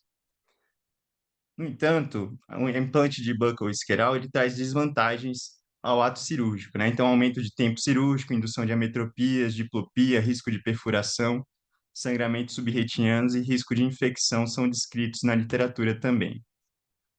Então, para responder um pouco esse questionamento que foi levantado sobre a metodologia científica para abordagem de cirurgias no contexto de descolamento de retina associada a um rotura inferior, foi proposta essa revisão sistemática aqui, publicada em maio de 2023 na Ophthalmology, em que ele visa justamente isso, né? Compilar e comparar evidências disponíveis na literatura e responder resultados anatômicos e funcionais da colocação de buccal escleral, vitrectomia isolada e a combinação desses dois procedimentos em contexto de descolamento de retina associado à rotura inferior. Então, seguindo um pouco agora para a metodologia do artigo, ele usou como critério de inclusão os descolamentos de retina primários com roturas inferiores que foram conduzidas seja com buccal escleral, vitrectomia isolada ou a combinação de ambos os procedimentos, né? Como parte da revisão sistemática, eles pegaram ensaios clínicos, casos controle prospectivos, retrospectivos, série de casos com N maior do que 50 pacientes, todos esses artigos em inglês, e eles definiram a rotura inferior como uma rotura posicionada ali entre as 4 e as 8 horas. O tempo mínimo de segmento para esses pacientes no artigo foi de no mínimo 3 meses.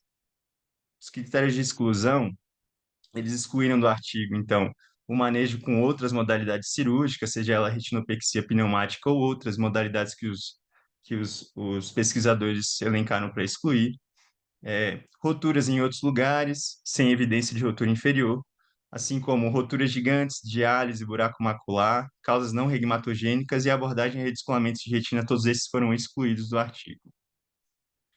Então, aqui numa primeira triagem grosseira, ficaram 326 artigos, que depois de uma nova revisão, seja de título como de abstract, foram excluídos mais 289, ficando 37 artigos, que depois de uma revisão ao longo do texto como um todo, mais 22 artigos foram excluídos, restando apenas 15 artigos no total, que apenas 8 foram possíveis buscar dados a nível individual dos pacientes para poder fazer uma análise mais detalhada a respeito do tema. Seguindo então para sobre os desfechos, né? Então, ele divide o desfecho em dois polos principais, né? O polo anatômico, em que ele visa analisar o reposicionamento da retina, seja após uma cirurgia ou duas cirurgias, e o desfecho funcional, em que ele avalia a diferença de acuidade visual entre o pré-operatório e o pós-operatório nos procedimentos cirúrgicos. Além disso, ele avaliou a proporção dos pacientes com ganho mais do que 10 letras ou ganho mais do que 15 letras nesse desfecho funcional. Tá, então, a respeito dos estudos selecionados, ele encontrou 9 estudos retrospectivos, 3 ensaios clínicos e 3 prospectivos, todos eles publicados entre 2004 e 2021. Ao total, foram 1.417 olhos estudados e 1.017 olhos foram estudados a nível individual. Um dado que chamou minha atenção aqui, eu até comentei com o Dr. Sérgio, foi que a colocação de buccal escleral de forma isolada foi excluída do artigo por um N muito pequeno, né? Então, não foi possível fazer uma análise estatística por conta desse N baixo, N de 27. Tá? Então, quanto aos resultados, os resultados iniciais, dos totais de olhos avaliados, 779 foram submetidas à vitrectomia simples e 238 submetidas à vitrectomia combinada. Importante ressaltar aqui que quanto maior a idade do paciente, maior foi a tendência, foi mais associada à vitrectomia isolada, e quanto a maior o grau de PVR e o fato de paciente ser afásico, maior foi a chance da cirurgia combinada ser utilizada, né? Então, seja sexo, ou extensão do DR, ou mácula on ou off, ou tipo de tamponante, não teve correlação com o tipo de cirurgia que foi aplicada nos pacientes. Então, partindo mais um pouco nos resultados, quanto ao desfecho anatômico, né? Então, quanto ao posicionamento da retina, no terceiro mês de pós-operatório, com apenas uma cirurgia, foi analisado 342 pacientes. Dentre eles, 276 fizeram vitrectomia isolada, contra 66 pacientes que fizeram vitrectomia combinada. A taxa de sucesso foi de 89,1 versus 77,3, e esse resultado não teve diferença estatística ao método aplicado, né? Então, uma coisa que foi relacionada a uma taxa maior de redescolamento foi o fato do paciente ser MAC-off no pré-operatório. Seguindo esse paciente por mais alguns meses, né, no 12º mês, com uma cirurgia apenas, 428 pacientes foram analisados, dos quais 399 fizeram vitrectomia isolada e 29 pacientes fizeram vitrectomia combinada. A taxa de sucesso aqui também de 79,9 versus 96,6 também não teve diferença estatística ao método. Fatores que foram relacionados ao redescolamento de retina foi idade avançada, extensão de DR e a pseudofacia, né? Quanto ao desfecho anatômico em um terceiro mês pós-operatório em que foi aplicada uma ou mais cirurgias, 767 pacientes foram analisados quanto ao posicionamento dessa retina, 672 foram submetidas à vitrectomia isolada versus 95 que foram submetidas à vitrectomia combinada. A taxa de sucesso foi de 95,2 versus 85,3 e também não teve diferença estatística esse método, né? Então, fatores relacionados ao redescolamento nessa modalidade foi descolamento extenso de 4 quadrantes e a prevalência de PVR em grau avançado. Ainda nesse tópico de posicionamento da retina, o desfecho anatômico, né? Depois de 12 meses, com uma ou mais cirurgias, foram avaliados 428 pacientes, dos quais 399 fizeram vitrectomia simples e 29 fizeram vitrectomia associada a buccal escleral, com taxas de sucesso semelhantes de 97,2 versus 96,6, e esse também sem diferença estatística. Quanto ao aspecto funcional, né, a acuidade visual dos pacientes, no terceiro mês pós-operatório com uma cirurgia, foram analisadas 585 pacientes. 490 fizeram vitrectomia simples e 95 fizeram vitrectomia combinada. Nesse primeiro tópico, foi notada uma diferença estatística tendendo para a vitrectomia simples, com diferença estatística, tá? Com uma diferença de logMAR de 0,18 entre as duas modalidades. No entanto, na proporção de pacientes com ganho maior do que 10 letras ou maior do que 15 letras, não se notou nenhum tipo de diferença estatística entre essas duas modalidades. No 12º pós-operatório, com uma cirurgia apenas, foram analisados 637 pacientes quanto a esse quesito de acuidade visual. E o que antes era notado uma diferença estatística positiva para a vitrectomia isolada, se perdeu essa noção, né? Então, perdeu essa diferença. Então, a diferença entre o pré e o pós-operatório agora não tem mais diferença estatística, é o método do estudo, e os pacientes a proporção de pacientes que ganhou mais do que 15 letras também não mostrou significância estatística, né? Os fatores relacionados com melhores ganhos visuais foram um descolamento de mácula no pré-operatório e um descolamento de retina extenso de 3 ou 4 quadrantes também no pré-operatório. Então, como discussão, ele traz que a combinação de vitrectomia associada à boca isquieral não trouxe benefício em relação à vitrectomia isolada em contexto de DR inferior, e ele traz que a análise funcional, quanto à análise funcional, que existe um efeito teto dessa acuidade visual, que está mais correlacionada com o prognóstico visual pré-cirurgia do que com propriamente o procedimento em si, o tipo de procedimento que é realizado, né? E quanto à análise anatômica, ele mostrou também que, a princípio, no método estudado, não teve nenhuma diferença estatística entre as duas modalidades, e que, apesar disso, não foi estudado o grau de PVR, a aplicação de endolaser 360 e a associação de focoemulsificação, que já é sabido na literatura que tem repercussão no fato da retina estar descolada ou não no pós-operatório, seja ele imediato ou tardio, tá? Então, como limitações, ele traz que falta homogeneidade nos desfechos entre os estudos, e ele traz o viés dos próprios cirurgiões em preferir mais a vitrectomia isolada do que a vitrectomia combinada, e muito mais do que o buccal isquieral isolado, né, que foi inclusive excluído do artigo por falta de um N suficiente para análise estatística, né? Então, como conclusão, os autores eles trazem que falta dados robustos para uma escolha mais definida da abordagem segura no descolamento de retina em contexto de rotura inferior. Então, queria agradecer aqui e me disponho a responder qualquer tipo de dúvidas. O artigo está no chat, caso alguém tenha interesse mais em dar uma olhada, fico à disposição. Agradeço. Perfeito, Júlio. A gente que agradece. Obrigado por você ter compartilhado aí no chat o artigo, tá? Então, perfeito. Agora, eu queria que o André, a Tereza, o Hélio, tem que colocar o Hélio Primiano como para poder falar, abrir o microfone com o anfitrião, tá? Algum comentário aqui? Como Tereza, Hélio e André, como que vocês tratam uma ruptura às 6 horas? Qual a técnica de escolha? Oi, Bom, Sérgio. a Maria Tereza, eu sempre ponho o buccal inferior. Como tem vitré? Depende de outros fatores? Você Não, usa vitré? Ou só o... Não.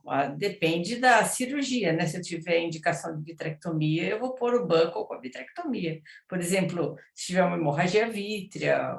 Tá, mas se for só uma ruptura às 6 horas? 6 horas e retina móvel sem PPR? Isso. Só buccal. Só buccal. Só Perfeito. buccal. Agora, quando eu tenho a ruptura inferior e tem indicação de vitrectomia, eu coloco porque todo tipo de tamponamento vítreo ele sobe. Então, o óleo sobe, o gás sobe, o ar sobe. Então, toda a retina superior é protegida pelo tamponamento. E a retina inferior, não. Então, por isso que, teoricamente, se você tem alguma coisa empurrando a rotura, você teria um pouco mais de chance de colar essa retina. Teresa, uma outra possibilidade, imagina que a pessoa faça uma vitré primária, colocar um tamponante, ou gás ou silicone, e pedir para o paciente ficar em decúbito lateral durante 10 dias, 14 dias. É possível isso? Na ruptura 6 horas. É difícil, mas é bom. Se o paciente colaborar, mas é possível. É possível, mas eu prefiro fazer o buccal. Prefiro fazer o buccal porque o possível não é sempre o que a gente vai conseguir. Então, Claro, eu claro. acho que o buckle. Ótimo, ótimo. Que é a minha E eu primeira. acho assim, nesse estudo aí também tem que ver, porque você vê que sempre foi o maior número de vitrectomias primárias e com buckle é o menor número. Tem que ver se o cara já não pôs o buckle nos casos piores, entendeu? Isso daí não ficou bem claro na metodologia do trabalho. Não, Porque então, exatamente. eu, Exatamente. eu faço buckle e vitré nos casos mais complicados. Então, Sim. só em termos de ruptura inferior simples, tudo bem, mas precisa ver se essa amostra está homogênea para diferenciar. Eu não me lembro se está bem homogênea, eu acho que não.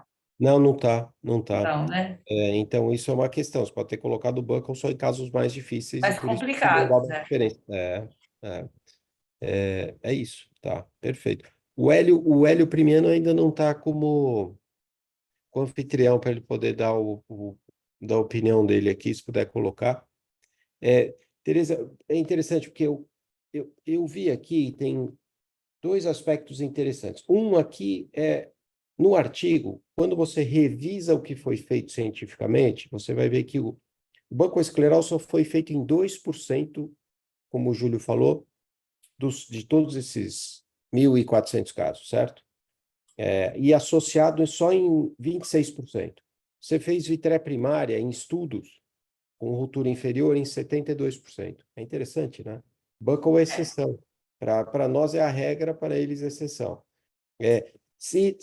Outro dado, a ESRS, a Sociedade de Retina Americana, sempre manda para os sócios um questionário para você fazer a sua avaliação em relação a várias questões. Em geral, são 80, 90 questões sobre vários temas. No questionário de 2022, eles fizeram a seguinte pergunta: uma ruptura 6 horas, que é o que a gente está perguntando aqui. Qual que é o seu procedimento? 50% dos membros da Sociedade Retina Americana responderam que fazem só buckle, como a gente respondeu aqui. 27% falou buckle mais vitré, ou uma faixa, né? E só 23% faria uma vitrectomia. É estranho, né? Porque é o oposto do que o artigo publicou. Agora, uma coisa é você falar, teoricamente, na verdade, a pergunta é uma pergunta teórica, não está com o paciente para você operar, certo? Certo. Aí eu ponho esse contraponto para ver os dados do IRIS. A IRIS, nos Estados Unidos, avalia todos os pacientes que foram operados e que tiveram custos, e eles repassam todos os procedimentos que foram feitos. Então, uma avaliação do IRIS é assim: de 2013 a 2016, foram operados de descolamento de retina primários 24 mil pacientes, tá? Então, a gente está falando de descolamentos de retina primários, não de ruptura inferior, geral, mas descolamentos não complexos, tá? O paciente chega com descolamento de retina, independente de onde está localizada a ruptura. Buckle foi feito só em 12%. E vitré em 88%, seja associado ou não a buckle. Então, quando o negócio você vai receber ou vai cobrar, o banco escleral é pouco valorizado como procedimento nos Estados Unidos, em termos de retorno financeiro. A vitrectomia você tem um reembolso maior. E a coisa Mas eu acho que aqui no Brasil também. Então, é uma cirurgia que você vai pagar mais para o médico, para o hospital, é mais lucrativo para todo mundo. Então, Agora, e dura menos tempo, então é muito mais lucrativo, porque além de você receber mais, você leva menos tempo fazendo. Então, é evidente que todo mundo adere à vitrectomia. Você vai comparar o tempo que você leva para fazer um buckle.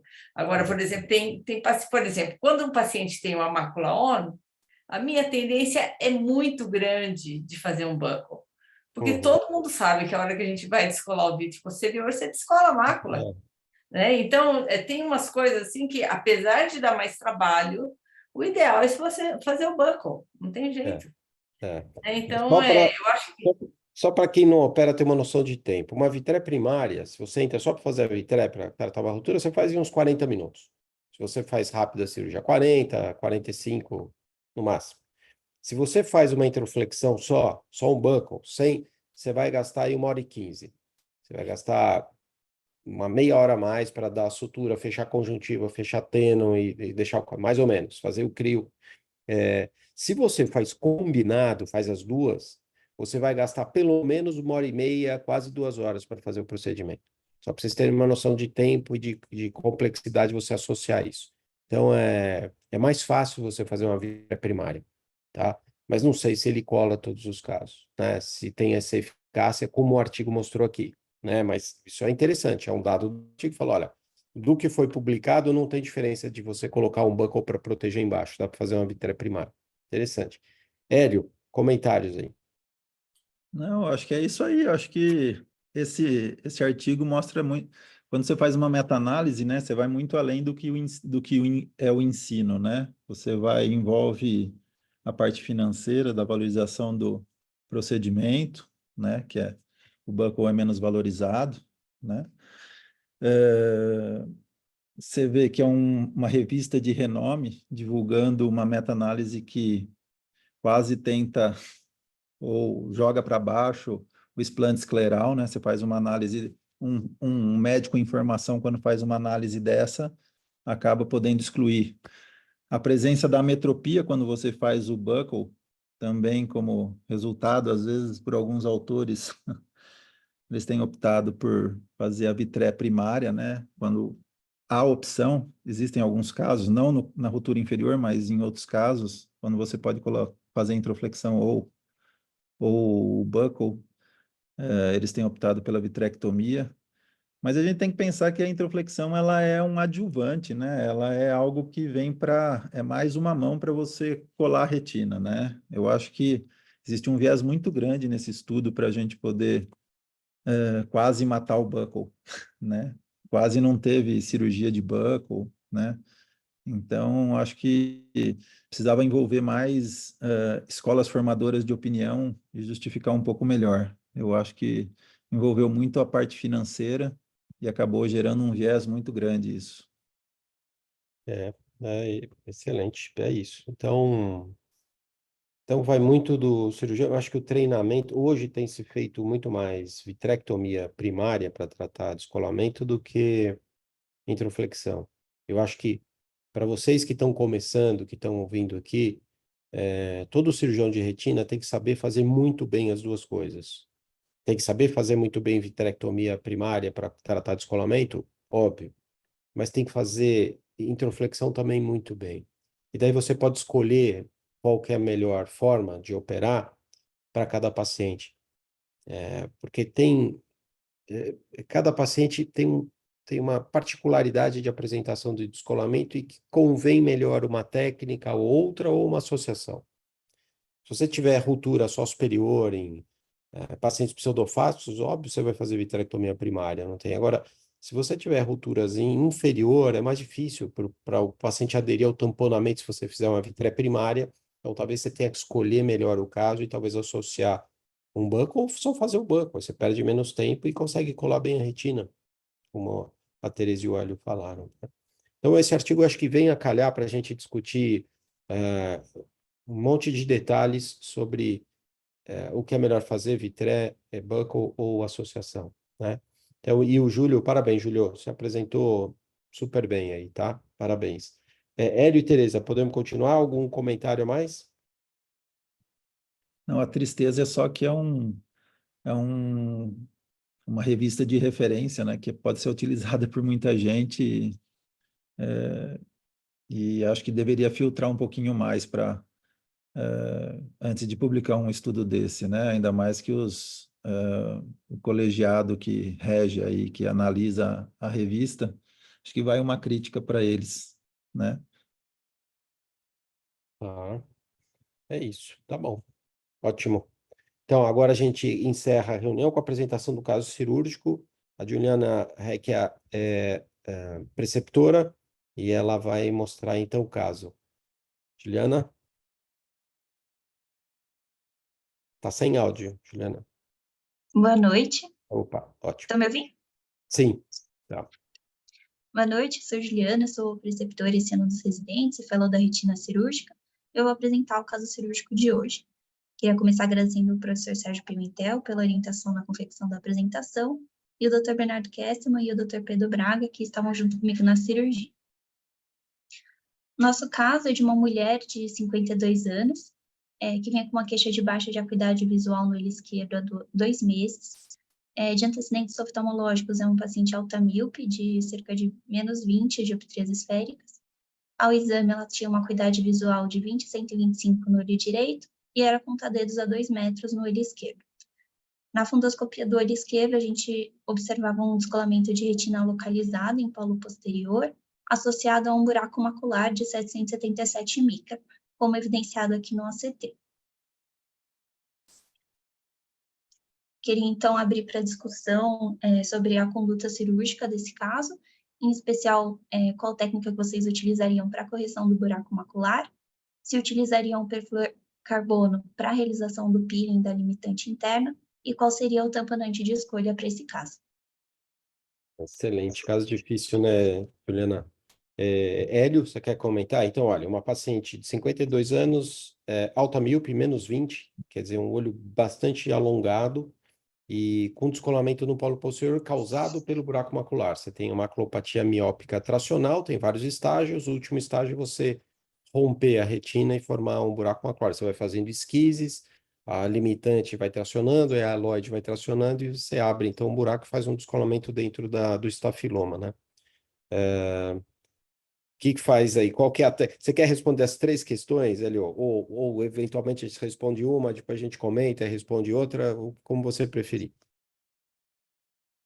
Vamos lá, é bem difícil mesmo. Até pelo instrumental a ser utilizado, que a gente vai ter um pouco de dificuldade. Sim. Uma das alternativas, se você não tiver um instrumental, é lembrar que a pars plana ela é um pouquinho mais... está um pouquinho mais distante do limbo, e você pode pensar em fazer um pouquinho... a sua esclerotomia um pouquinho maior do que os 4 milímetros, geralmente em torno de uns 5. Nesses pacientes aí, você pode até exagerar um pouco, né? Mas com cuidado. Você teria que ter uma pinça especial para manipular, né? Eu tento fazer... Eu não tento manipular muito, vou ser bem sincero. Você tenta corar e tenta manipular o tecido. É um tecido mais friável. A coroide, ela vem quase por transparência, quase que você não vê a retina, né? É bem difícil de você visualizar. Você vai precisar corar primeiro com a triancinolona para remover as trações vítreas, né? E depois você vai... Eu tento não usar o perfluo, né? Eu tento corar com azul. Tem que ter uma pinça especial para remover. Já existiram técnicas daquele buccal posterior para tentar introfletir essa parte mais alongada do olho, né? Esse estafiloma posterior. Buccal Mas macular, eu fiz né? essa técnica, né? Aquele buccal macular, né? Macular. Isso que você seguia, na verdade, nas descrições, ele guia pela iluminação por fora, né? Você vai vendo você seguia o buccal por uma sonda de iluminação externa, que você vê como a retina é muito fina, como a esclera é muito fina, você consegue ver onde está localizado, né? Mas eu nunca fiz a técnica, né? Mas eu tento dessa forma, é uma cirurgia muito desafiadora. Para você manipular a membrana limitante é um grande desafio, né? Já vi gente não colocando o perfluo e tentando remover a membrana limitante sem a retina aplicada, né? Se tiver um bolsão e você conseguir corar e remover a membrana limitante sem a retina estar aplicada, você diminui o diâmetro, não precisa manipular tanto lá no fundo. E depois você reposiciona, faz a troca e aí coloca óleo. Se for possível fazer dessa forma, eu confesso que eu tento fazer. Eu não tento aplicar a retina e se eu conseguir fazer... Porque se ela tiver aplicada, eu também não vou conseguir... Muitas vezes a gente não consegue enxergar muito bem o tecido por causa da coroide, do epitélio pigmentado não muito pigmentado, né? Bem rarefeito. Então, eu tento dessa técnica. talvez não seja a técnica mais usual, mas eu acho que é a primeira abordagem que eu tento. Perfeito. Ótimo. Tereza? Tenho experiência em descolamento por buraco de mácula em automíope. Eu já operei buraco de mácula, mas com descolamento nunca. Então, eu deixo o comentário para você. Tá. Então, é uma cirurgia bem difícil para fazer. Acho que das cirurgias que a gente faz, essa é uma das mais desafiadoras. Então, o Hélio falou, primeiro você tem que ter o material adequado para chegar lá atrás. Então, é importante, se você tem dúvida, fazer a biometria do paciente e ver onde que a retina termina.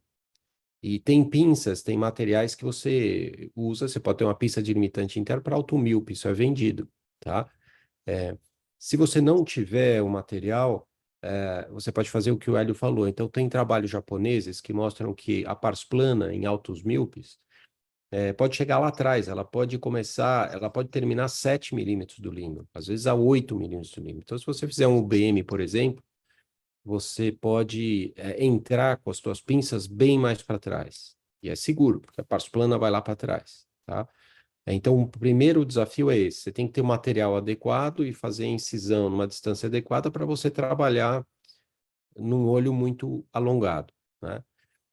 Segundo desafio, como o Hélio falou, a retina é muito atrófica. Você vê placas de atrofia, e então mesmo você corando a limitante com um azul brilhante, você não consegue diferenciar muito bem numa área de atrofia, numa área branca. Fica difícil de você reconhecer a limitante. Como um olho normal, que você vê o vermelho por trás e você vê o azul por cima e vê essa diferença. É muito difícil. Então, primeiro você tem que tirar a hialoide, né? Você tira do nervo e levanta, e outra você tem que tirar a limitante, porque senão você não diminui a tração e não fecha o buraco, tá? E é difícil de você colorir. Terceira dificuldade nesse caso é o tamanho do buraco. O buraco tem 780 micra. É um buraco muito grande. Então, você tem que fazer uma técnica especial para fechar esse buraco, porque você pode colar a retina, mas as bordas não coaptarem. Então, além de tirar a limitante, o ideal seria você rodar a limitante, fazer uma limitante invertida por cima do buraco para aumentar a chance de a borda desse buraco coaptar. Que não, numa cirurgia difícil, é mais difícil ainda fazer isso, porque, em geral, a limitante sai fragmentada nessa cirurgia, né?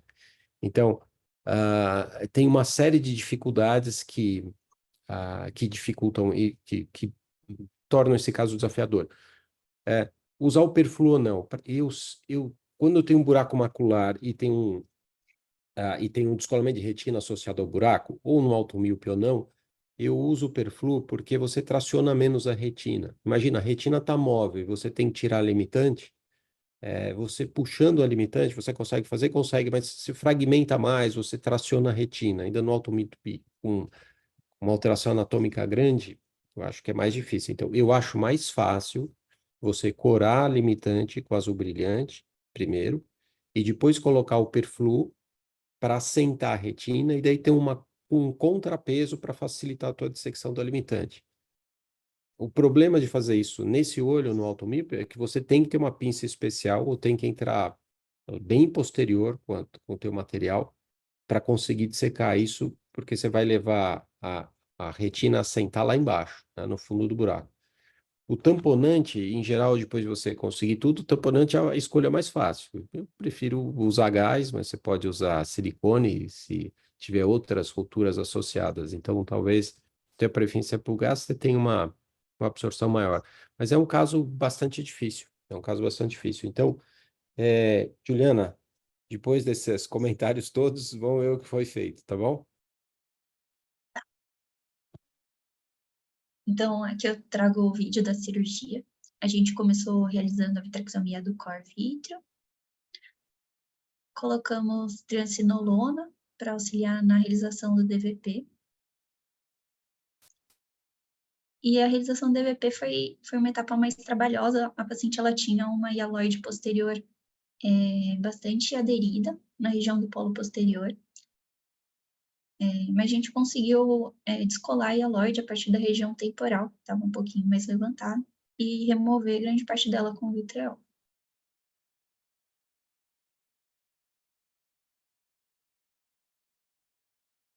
Até que o contraste tá bom, né? Tem pacientes que é um desafio muito maior. A gente não consegue ver essa vermelhidão do contraste da coroide, né? Uma dica para começar a dissecção da limitante é começar na borda onde você consegue ter esse contraste melhor e sair daí para dentro, né? Tirar a limitante a partir da borda que é mais vermelha para dentro. Aqui a gente está removendo com uma pinça os resquícios de aloide que ficaram mais aderidos na região das arcadas e peridiscal. E, Juliana, normalmente a gente não precisa usar pinça, né? A gente consegue levantar com aspiração e tirar tudo, né? E aí é uma Sim. adesão muito maior, você tem que tirar com a pinça, né?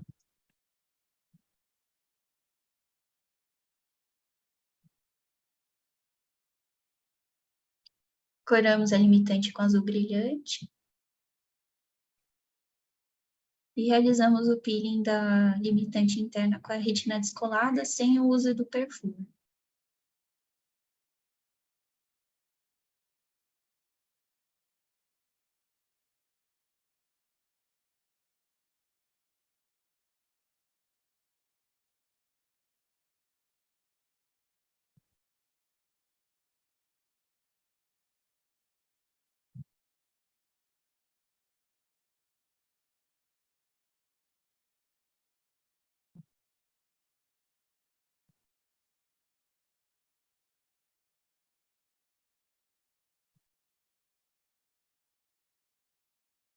Juliana, as pinças chegavam lá atrás, né? Chegavam. Mesmo se a retina tivesse assentada, chegariam. Não, acho que se tivesse assentado não teria chegado. O professor estava bem no Então essa é uma vantagem você então não usar o perflu, né? Porque facilita isso, certo? E você entrou a 4 milímetros do limo. a 4 milímetros, a paciente era fáscica. Tá. Aí, terminado o peeling, a gente fez a troca por 2 roturas que abriram durante a manipulação ali da hialoide. Fizemos laser das roturas e deixamos com C3F8 a 14%. Perfeito. Essas rupturas iatrogênicas, elas são muito comuns na dissecção da hialoide posterior no automíope. Então, não é incomum você ter isso, né? E, Juliana, onde você sentiu mais dificuldade? Eu sei, eu acho que em todos os passos, mas algum deles foi mais difícil? Acho que o DVP foi o mais difícil. Depois, o Bernardo, que estava junto comigo, ele que fez a parte do peeling. Tá. Tem alguns colegas que advogam o uso do óleo de silicone como tamponante nesses pacientes justamente por isso, porque a gente não, pelo contraste, aqui até que tá bonito o vermelho, como eu falei para vocês, você está conseguindo ter um pouquinho de contraste, mas às vezes a atração ela é tão grande, conforme você vai manipulando, você vai gerando ruptura e às vezes você não consegue visualizar todas elas, né? E aí acaba exagerando usando o óleo de silicone como tamponante. Isso. Ô, Bernardo, abre o microfone para você comentar. O Bernardo colocou aqui que o peeling foi no chat que o peeling foi difícil pela distância e tinha que dentar com o esclerótomo, né? Você quer comentar, Bernardo? Você quer? Fala, é só. Dá para me ouvir, professor? Dá para ouvir não tão bem, mas a gente se esforça aqui. O peeling foi mais difícil, professor, pela distância, tinha que dentar um pouco o esclerótomo para tentar chegar nessa região. Então, apertar um pouco o esclerótomo, ele dentava um pouco a região e chegava. Mas eu acho que a retina descolada realmente ajudou a fazer o peeling, porque estava bem no limite da pinça. Sim.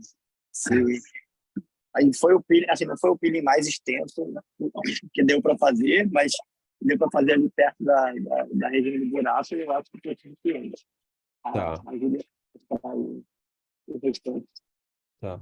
Então, assim, tem duas dicas aqui que eu acho que são importantes. Uma, que a gente comentou, o Hélio comentou, uma é ter uma pinça mais longa, que é vendida pinça para automíope, tá?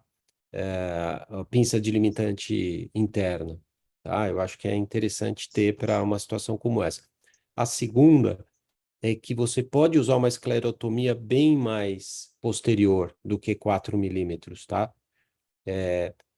O ideal é você fazer um IBM para ver onde a parte plana acaba para você ir lá atrás e conseguir. Aí você não precisa usar essa pinça especial. A outra é usar uma iluminação para você ver a transição, ou até onde vai o corpo ciliar, a parte mais escura. E aí você entra lá atrás. Então, teoricamente, você não precisaria de um BM para fazer isso, mas eu não sei se é tão confiável assim, mas é uma forma. Tem uma apresentação na Academia Americana do ano passado, de um grupo japonês falando sobre isso. Eu não sei se foi o ano passado ou no retrasado. E, puxa, ele entrava a 7 milímetros do limbo, sabe?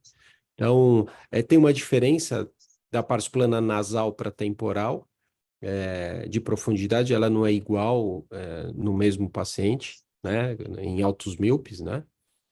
Mas é uma outra dica, tá?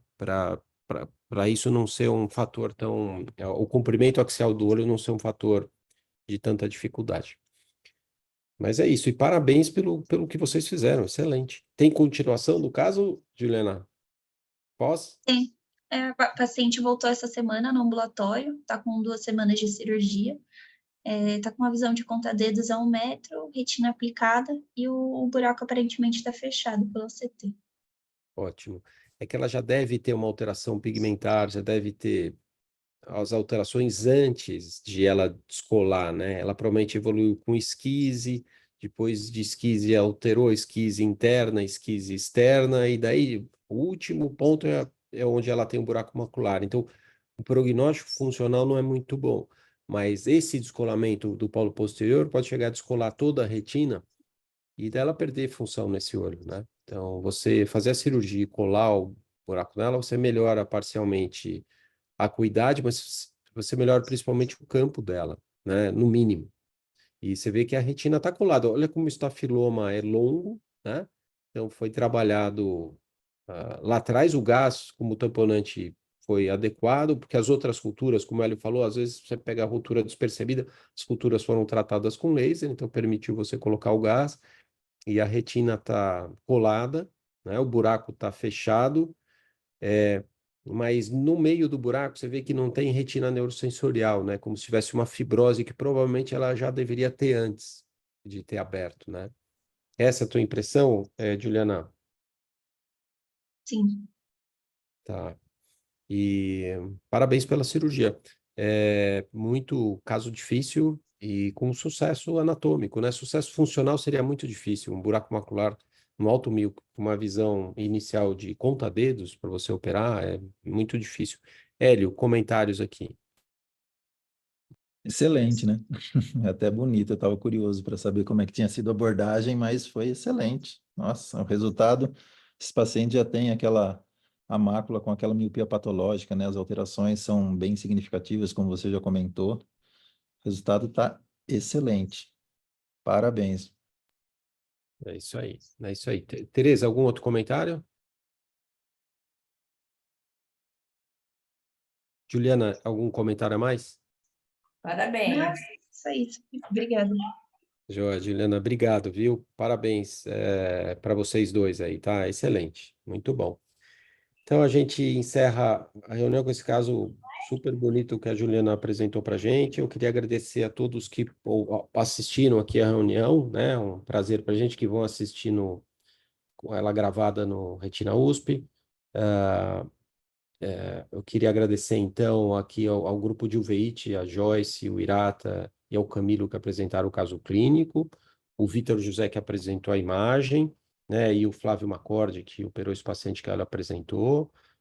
O artigo foi muito bem apresentado pelo Júlio Cordeiro, que é R2, e o caso cirúrgico que a Juliana Heck apresentou, ela é preceptora.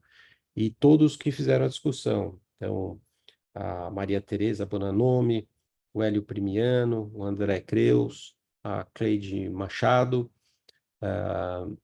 o Mauro Goldbaum, né? E na quinta-feira que vem tem mais, né? Então, boa noite para todos, bom jantar e boa sexta e bom final de semana, tá? Boa Tudo de bom. noite. Um abraço, tchau, Tereza, de Boa bom. noite, obrigado. Tchau, Hélio, um abraço.